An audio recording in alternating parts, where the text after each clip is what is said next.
Good day, everyone. My name is Marius Boshoff, and I'm the Marketing Director at Villa Crop Protection, based in South Africa. This is a project and the culmination of work that we are doing in collaboration with Agra, Venture 37, and USAID.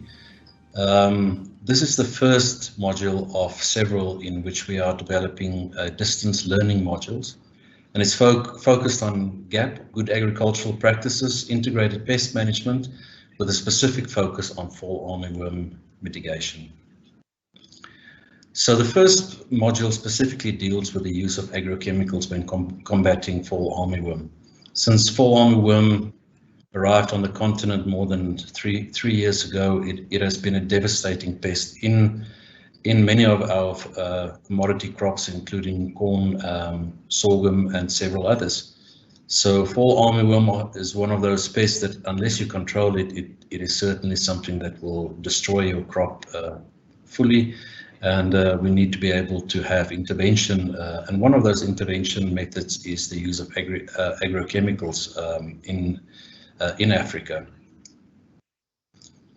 So the module scope or specific topics that we're going to deal with in this module is to explain what is responsible use, how to protect the family, your crop, and the environment when using pesticides, the process of purchasing pesticides and what are the good practices around that, how do we transport and move pesticides around, how do we store the pesticides, also the use of personal protective equipment or PPEs, and how to specifically protect your hands, the responsible use while applying pesticides, how to clean up after the spraying, in case you have a spill, how do you handle those spills, and then lastly, how do we deal with empty container management, specifically in the smallholder community.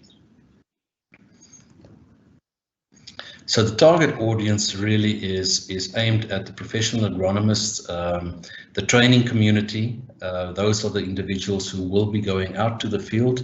And this training is specifically aimed at tooling you as the trainer to be able to train smallholders, but certainly also the larger community that might be in a position to use agrochemicals and to do so effectively and safely.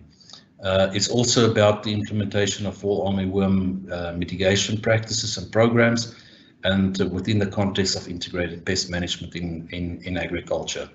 So again, the training is specifically aimed at trainers who will be working with farmers. And a lot of what we are going to deal with specifically today is to give you an idea and a sense of how to use these different tools that we have developed in order to train that community.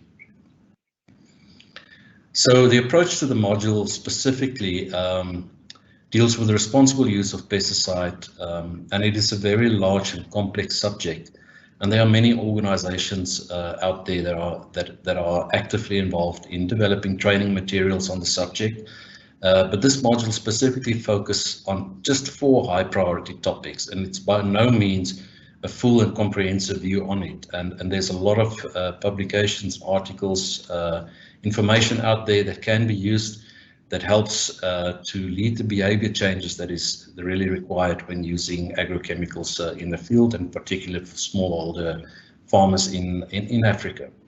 So personal protective equipment, one of those 4 elements that we are really working at, personal protective equipment, and the emphasis on using gloves, as the hands are a critical part of working with pesticides. Safe storage of pesticides, how does that look?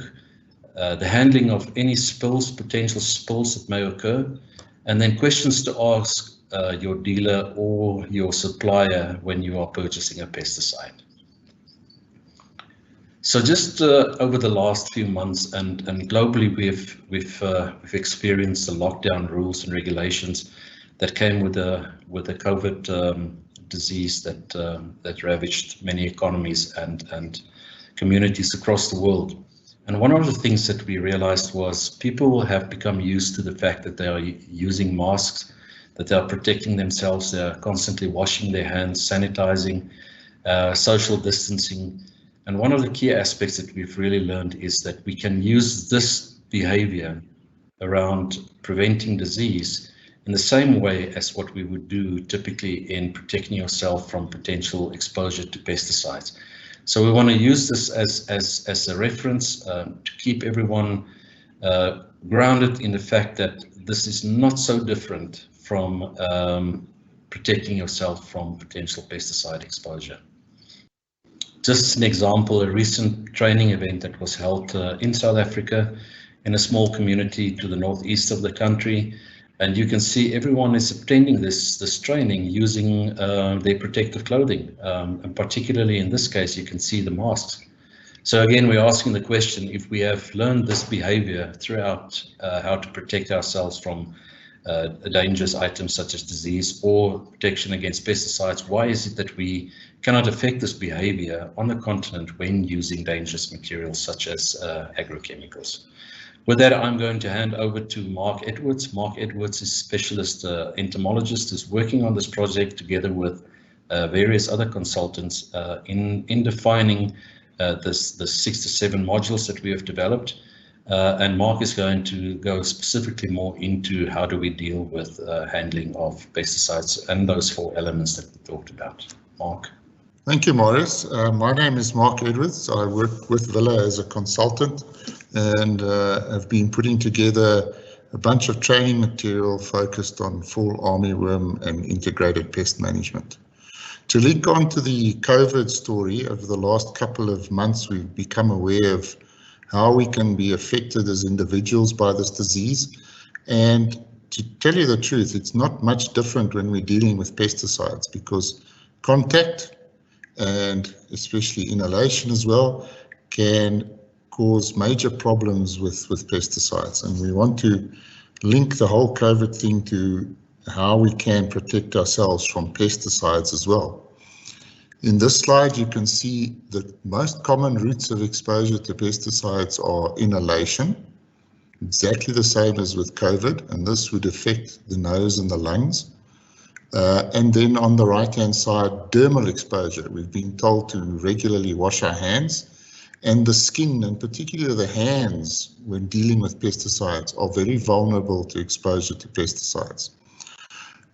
Oral exposure is less common, but that would then affect, of course, the mouth and the stomach and the intestines if exposed to pesticides.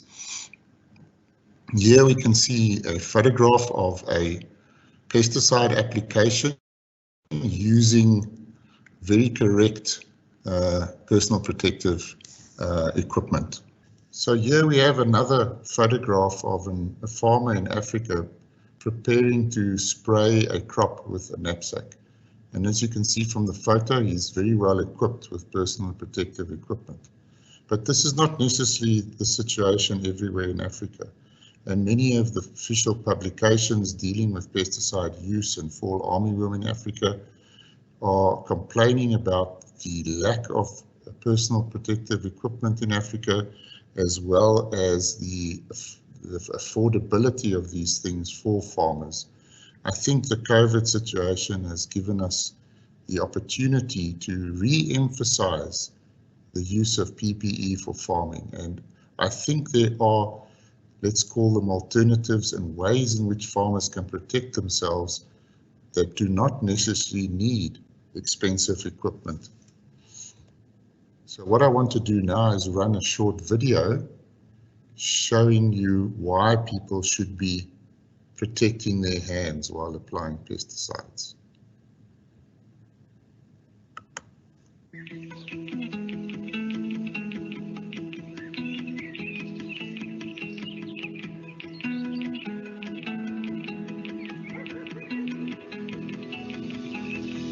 You know, I've really been having trouble with this maize crop. Fall armyworm has been wreaking havoc. I just don't know what to do anymore. I guess it's a good thing I came over, isn't it? You can protect your crop by using pesticides. Not only can they kill insects, they can hurt you too. Look.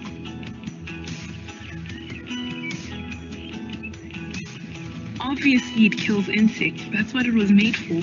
I'm sure it won't do anything to me. So you think? What happened to this caterpillar can happen to you or my grandchildren if you're not careful. I've seen it. Okay, so how can I use it properly? First, you need to understand that pesticides enter the body through the hands, mouth, and skin. So always make sure that you're wearing a long sleeve shirt, gloves, boots, a mask, and a hat. Gloves are actually the most important because your hands are the most exposed. Should I also wear gloves when working? Yes, of course. Some fall armyworm insecticides are highly toxic. You always have to wear gloves. When I was about your age, I thought I knew it all, just like you. I used parathene without gloves.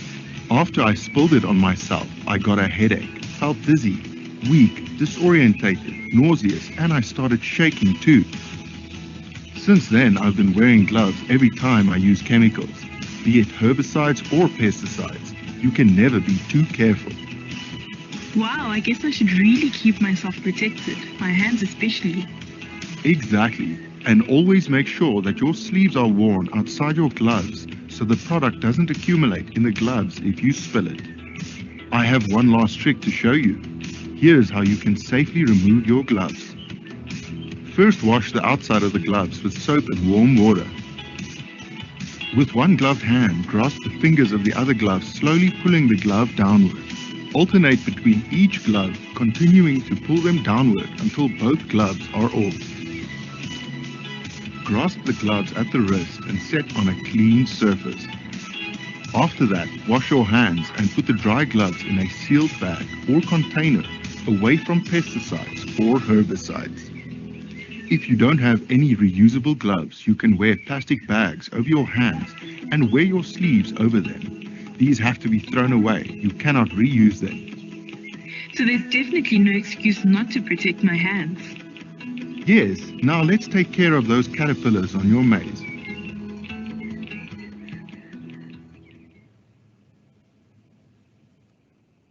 So what that video illustrated very clearly was that people were protecting their hands while applying pesticides. And you will have noticed the sort of link through to COVID with the use of masks as well. So I think this is something one can very definitely emphasize in any future training about using pesticides for fall armyworm. This is also a short video showing how one can use commonly available plastic bags to protect your hands while working with pesticides as well. So I think there are ways that we can teach farmers to protect themselves without the need for potentially expensive or unavailable PPE. So I'll just run this short video quickly showing how you could use these plastic bags as a type of glove. If no gloves are available or affordable, simple plastic bags can be worn, tucked into the sleeve, and used to protect from spillages.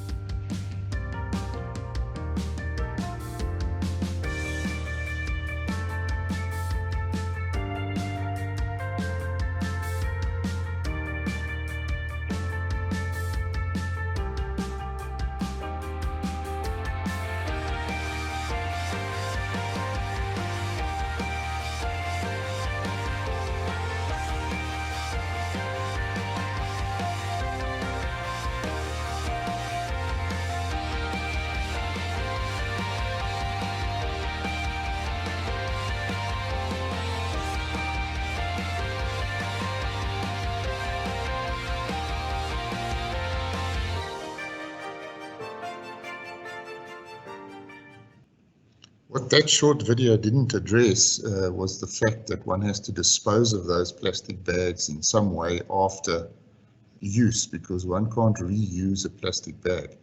And I think this is where we as trainers should be entering into conversations with the people we're training, the farmers, and asking them how they think one should be disposing of these things. Why are we putting so much emphasis on hands? Well, most exposure to pesticides while handling pesticides actually occurs while one is measuring and mixing and adding the pesticide to a spray tank. And you'll see from this graph, and this is very old data from some of the agrochemical companies, most of the exposure takes place on the hands and arms during the mixing, measuring and adding to the spray tank part of using pesticides. Of course, other parts of the body can also be exposed, but these other forms of exposure are much less prevalent. This is a crop life pictogram just showing exactly how this type of thing happens, and this can happen very easily. And if one is not wearing gloves, one's skin is immediately exposed. Again, another graph, and again, this shows you the prevalence of the exposure to the hands and arms during this process, as I've described it, of measuring the pesticide, mixing it and loading it into the spray tank, whether the spray tank is a knapsack or some other form of application equipment. Again, some crop life pictograms showing the correct way to do this. You will notice that the use of gloves in these pictograms. This graph will show you that while one does the actual application, and the data here comes from using a knapsack sprayer and applying a pesticide to cotton that is 1 meter high. Here you will notice that most of the exposure occurs on the legs and feet, and one would expect that during an application. But the overwhelming amount of exposure always takes place during the mixing and the loading and the measuring process. The fact that your legs and arms your legs and feet are exposed during the application is one of the reasons why we also do not really recommend the application of pesticides by knapsack sprayer once the maize is much above 1 meter high, because this then becomes an issue for exposure to things like the head and torso as well. The question is often asked, what gloves are the best to use? And the answer to that is any type of glove is better than nothing. Even a plastic bag can protect your hands, and I'm sure that most people would have access to some sort of plastic bag and can actually use it. And I think people are now almost sensitized to this type of exposure with the whole COVID situation, and we should be encouraging them to think of pesticides in the same way as COVID. The second major topic we want to address in this module is the purchase of a pesticide and how one should do this. So what I want to do again is run a short video showing the purchasing process and how a farmer should be approaching that.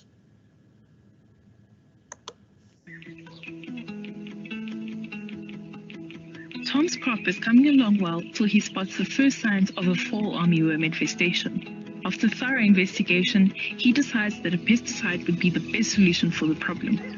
Once he arrives at the market, he approaches a stall, ABC Pesticides. The products are sold in soft drink bottles with no clear markings of what the contents may be. Something doesn't seem right. Tom gets right to business, first asking a few important questions before making the purchase.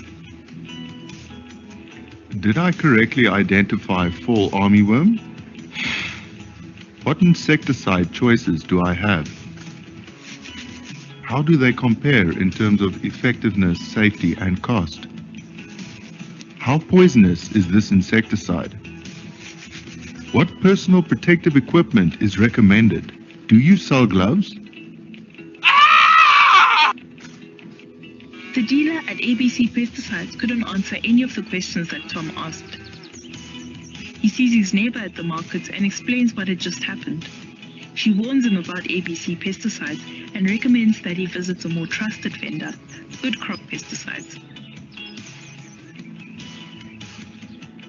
Unlike ABC Pesticides, Good Crop Pesticides appears to be a legitimate dealer because the products are in their original containers, which are in a good condition and sealed with the label still intact.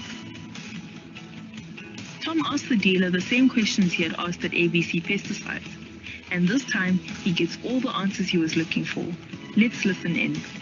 I can only afford a small amount for my backpack. Can you sell it to me? Yes, but I'll give you the information in this pamphlet.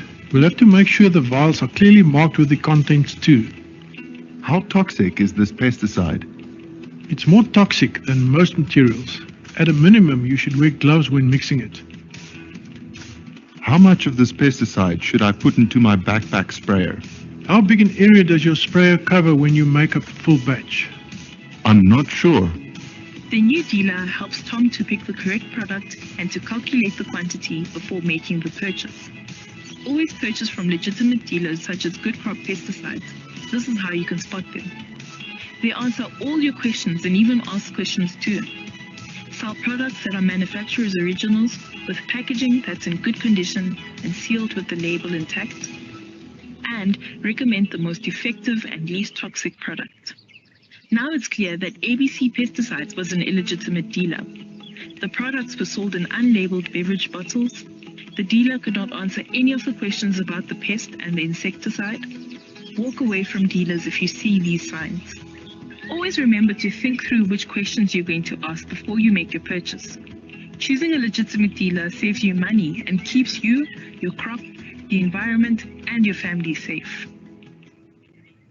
So basically what we want to do is we want to impart knowledge to the farmer when training, that he knows what sort of questions he needs to ask of the dealer if he wants to buy a pesticide for fall armyworm.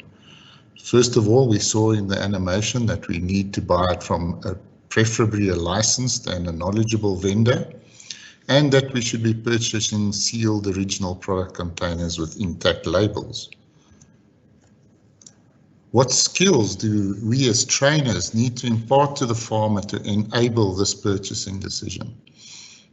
If the farmer is not able to carry out a conversation with the vendor or dealer in terms of a decision to purchase a pesticide, then the danger is there that he's going to get the wrong information or the wrong product. So he must be able to review the choice, he must be able to review the label, and how to deal with and use and apply the product correctly. And some of these issues were mentioned in the video, like how much must I buy, how much must I mix, will also be addressed in other modules of this fall armyworm training project. Here you see a picture of a typical agro dealer in an African country. And as you can see, there are two different dealers alongside one another.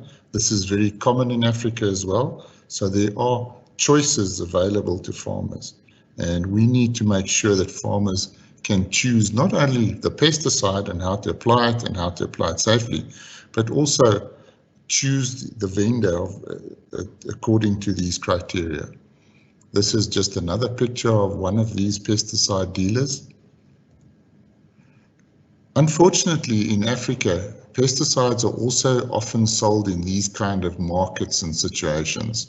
And in these areas, these will often be decanted into smaller bottles and so on. And preferably, we do not want farmers purchasing pesticides in these type of situations. Here's another example of this. What you can see in this photograph is 6 pesticide vendors alongside one another, all selling pesticides to farmers and homeowners. What one has to be aware of in these type of situations as well is that sometimes fake or counterfeit products are also sold in these kind of situations. And this is something we also need to address with our farmers. So when purchasing a pesticide, if it looks like a beverage bottle, don't ever buy it. Don't take it home. It can be problematic. Do not buy them if the container is damaged, because then you are going to have spillage of some sort and exposure. Make sure there is a label for the pesticide and make sure you read the label. Okay, as we've seen in the videos and in some of the previous slides, purchasing a pesticide is about a discussion with the supplier or vendor. And there are a number of questions one can be asking of the supplier. You will have noticed in the second supplier, the vendor was also asking the farmer questions in terms of how much product he should be using and so on. So I think the whole process of purchasing a pesticide is once again a discussion between a farmer and a supplier. Of course, one should also, as a farmer, consult your extension officer if available for these questions. Do not purchase damaged pesticide containers, and make sure the vendor can explain the label and make sure you read the label of the pesticide. Here we have a typical pesticide vendor in Africa, and the question to ask farmers is, do they think that the fact that there's a child inside the shop is appropriate? And I'm sure most of the farmers will at this stage be able to answer that no, the child should probably not be there. Why? Children are inquisitive. That child will walk or crawl around in the pesticide store, potentially be exposed to pesticides, and shouldn't actually be in this vendor at all. Again, here's a typical agro dealer in an African country, and let's go have a look at what it looks like inside some of these agro dealers. So here we have 2 shelves of pesticides within the agro dealer you saw in the previous slide. And what do we see on the bottom shelf in the middle? We see pesticide in an original unopened container with a proper label. But all around it we see decanted pesticide in smaller bottles that are being sold to farmers. Here's just a more expansive view of that specific shop on the shelves, and everywhere one can see decanted pesticides. Of course, there are also pesticides in the shop that are still in their original containers with the correct labels. The unfortunate reality in Africa is that most farmers cannot afford the type of pesticide that you see in the bigger, normally 1 liter or even more containers. And that packaging size is then also inappropriate for their farms. That's why we have these decanted pesticides, because in many cases, the little bottles you see there on the shelf that are encircled in red will be enough for a smallholder farm and will be enough in all likelihood for his knapsack sprayer for a specific pesticide. The danger is, of course, that because it's not correctly packaged and doesn't have a label, that the farmer then could use it incorrectly. Here's another pesticide dealer, and here you can see it appears as though all the products being sold in this dealer are still in their original packaging. Again, a shelf of a pesticide dealer where one sees various pesticides. One has to also point out at this stage that of all these different pesticides, some will always be more toxic than others, and some will be less effective due to their intrinsic activity on call it Lepidoptera or fall armyworm, and also because there might be resistance to certain pesticides. And this is something that the dealer should also be able to tell the farmer about. Again, here we have a view of a shelf with decanted pesticides. The pesticide on the right, the decanted as well as the original containers, are in actual fact what we call persistent organic pollutants, which are banned in most parts of the world. But as you can see here, are still freely available in many African countries, and then in a decanted form, which is not something we want in Africa. Some more examples of decanted pesticide. Basically, the label that you see there is a label so that the pesticide dealer knows what the product is and knows how much to sell it for. It's not giving any information to the farmer whatsoever.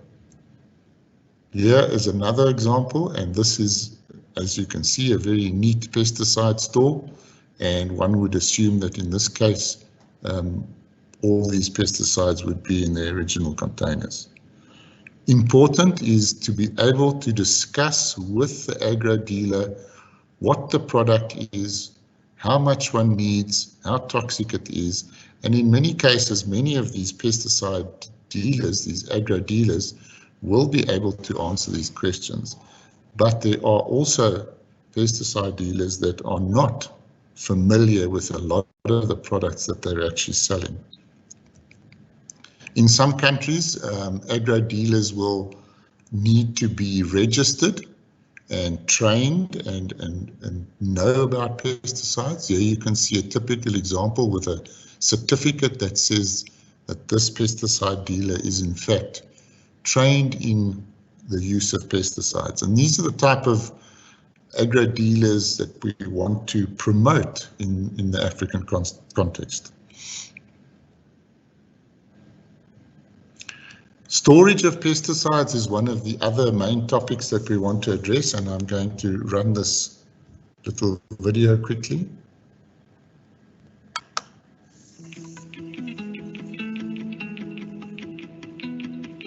Hey, where did you get that? That's not for drinking, it's a pesticide. These children shouldn't be able to reach that, Mary. Imagine if one of them drank it.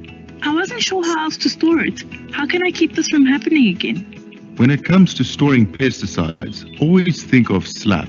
It stands for Safety, Location, Amount and Packaging. Alright, let's start with safety. What do I have to know? Safety means being able to contain and clean spills or leaks. You can do this by keeping a Spool Response Kit close to where you store your pesticides. A Spool Response Kit includes a shovel, bucket and gloves. Where would be the best place to store my pesticides? Good question. That actually brings us to the next letter, L for location. Never store pesticides in the same place that you store food and drinks. Keep them in a locked cabinet or locked box where children, pets and untrained people can't access them. Make sure they're off the floor but close to the ground with liquid materials at the bottom and dry materials at the top. Got it. What about A for amount? You need to buy enough pesticides needed for a single season to reduce the need for off-season storage. If possible, don't buy more than you need. That should save me lots of money too. Now onto the last letter, P for packaging. Store your pesticides in their original containers with the original labels intact. Pesticides decanted into bottles must be clearly marked. If you can't identify the contents of the container or tell how old they are, safely dispose of it. This is really easy to follow. I just wish I had known this before I got that scare earlier. Now that I've taught you everything, you won't go off with just a slap on the wrist if this happens again. So that short video tells us all the key messages about storage of pesticides. And one of the things that is key is keeping pesticides out of reach of children. Children are naturally inquisitive. They will investigate things like a beverage bottle and so on, and potentially become exposed to pesticides, even drink pesticides, which is very, very dangerous. Many people in Africa will store their pesticides in the home. This is not acceptable. We do not want pesticides stored near food and water and should be stored away from the house. It's possible to store pesticides in a cage or a cabinet or a locked box to make sure that it's locked, that children can't gain access to the pesticides. Don't store the pesticides in your home where you're sleeping and so on. And pesticides can also degrade over time. So one doesn't want to store pesticides outside where they're also in direct sunlight all the time. Vulnerable people and animals shouldn't have access to pesticides, and this little logo or pictogram will be found on most labels of pesticides, and all it shows is that they should be kept locked away. Here we have an example of a large lockable agrochemical store which is used on a village level for a number of farmers. This is not always possible, but one can simply use a cabinet or a cupboard of some sort to store the pesticides and lock them away. Just another example of one of these. A simple lockable box is an easy way to store pesticides. And because we're talking with smallholder farmers, one doesn't need a very large storage space. It can be as simple as this smallish metal box, which can be locked properly so that people don't have access to the pesticides. Here we have a photograph of a pesticide storage facility, and what you can see here is what looks like some very old pesticides that are possibly expired and no longer effective, which should be disposed of correctly, which is something we will also talk about in other parts of the fall armyworm training material. And you can see various pesticides stored in various containers and bottles, including old beverage bottles, which is not an acceptable way of storing pesticides. What happens in this case is, let me just run the short video for you again.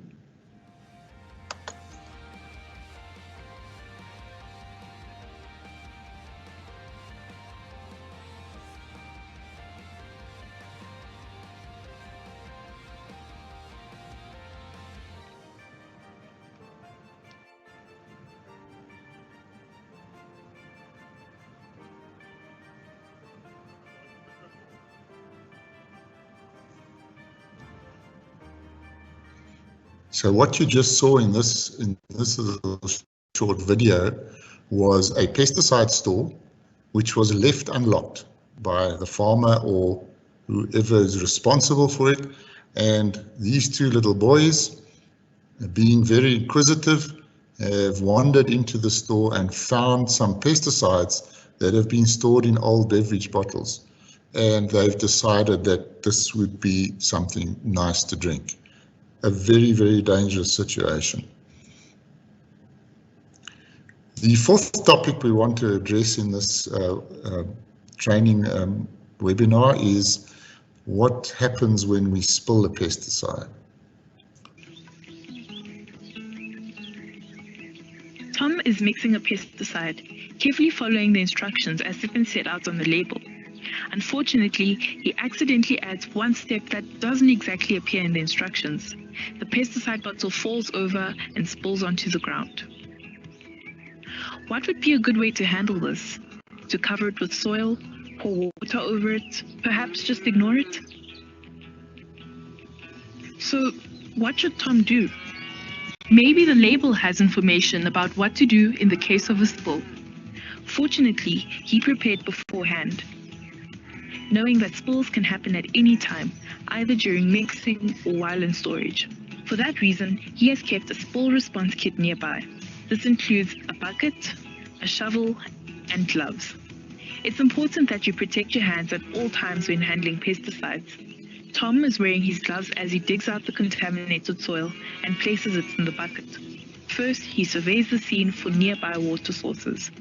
The nearest stream is 50 meters away. He's not sure if he should bury the spill material, but one thing he does know is that he needs to prevent the spill from contaminating the water. Tom has safely handled the spill, keeping himself and the environment free from contamination. Keep Tom's method in mind in case you come across a pesticide spill. Always keep yourself prepared beforehand. You'll never know when a spill can happen. Keep your hands protected. Exposed hands can lead to contamination. Protect the environment. Bury spill material 50 meters away from water sources or apply it to your crop. What other ways do you think you could handle a spill? So that short video has basically addressed most of the issues around pesticide spills. No matter how carefully one works, one always has the potential for a pesticide spill during the usage. These can occur while transporting pesticides within a storage facility, but most often do take place when mixing pesticides for use and in the field while applying pesticides. So if we have a spillage during transport, again, the same thing as we spoke about earlier in terms of storage occurs. One must make sure people keep away. One must make sure children and animals can't get access to the spilt material in any way.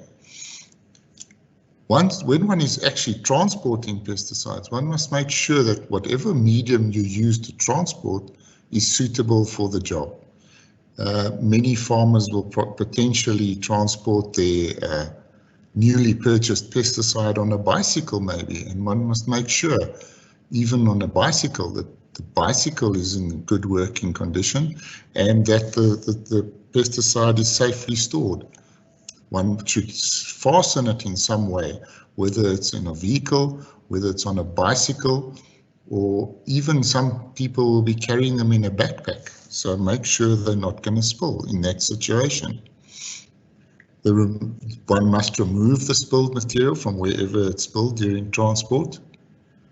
And one thing one must remember in terms of this, even when we're talking about application of pesticide or pesticide spills or storage or purchasing pesticide, one never eats and one never smokes during any of these situations, but even more importantly, during a spill situation. One must always wear gloves when working in a spill environment because it's very easy to contaminate the skin in that situation. The material removed from the vehicle or the other transport method must be placed in a container of some sort that can later be disposed of correctly. As indicated in the earlier video, one should have the tools available for handling a spill. And what you see here is a proper spill response kit, which has been put together for a pesticide storage area. So we have drums in which to place the toxic waste. We have some absorbent material, which can be soil or things like sawdust.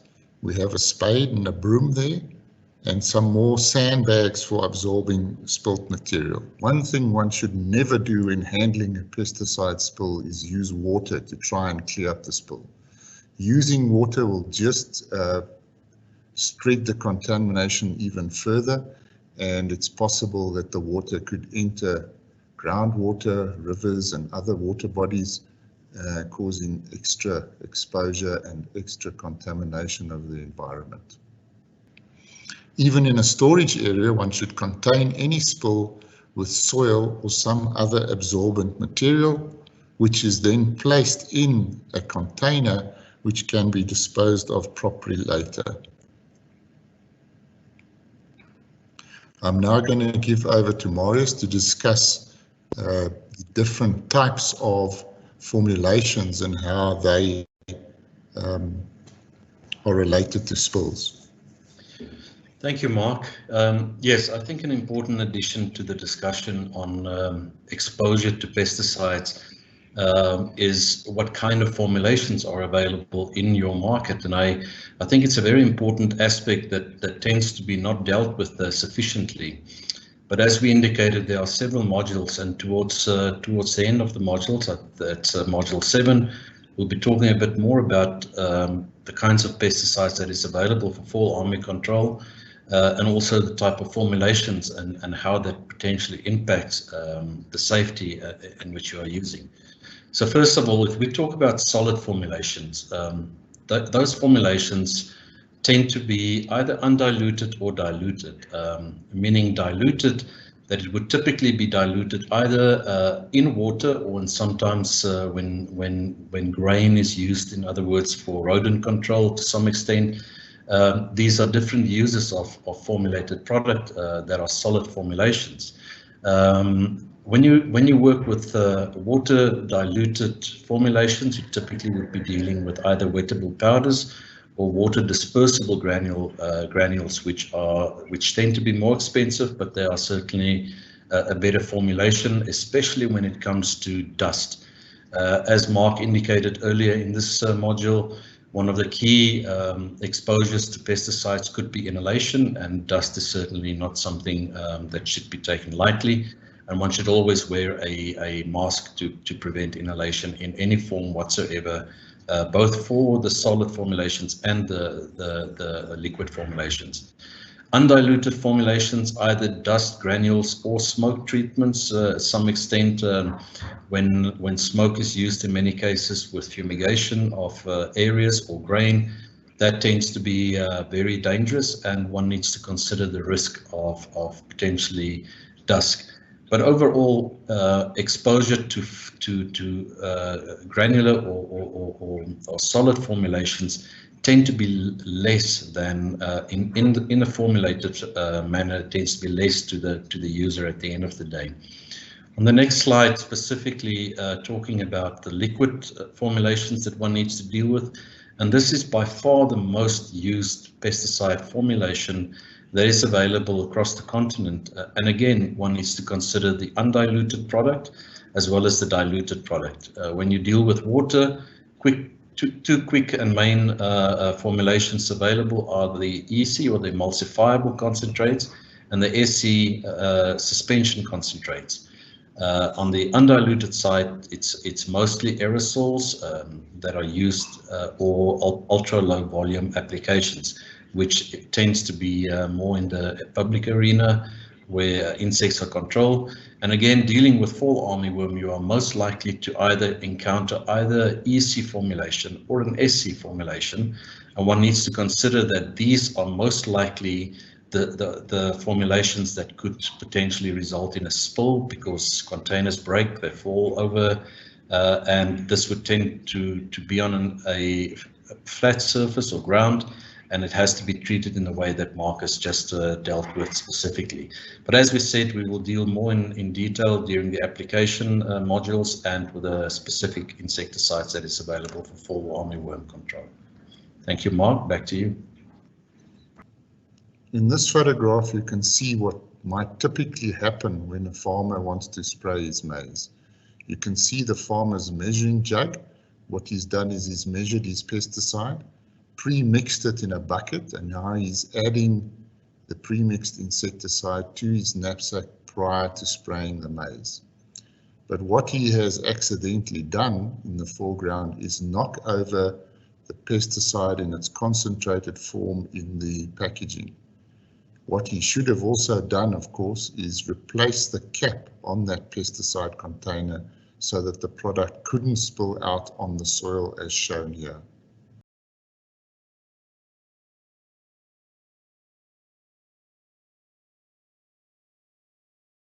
And the most practical way for somebody to handle this type of situation is to dig a hole in the field or alongside the field, preferably as deep as possible, and not to dig the hole anywhere near or within 50 meters of any water source.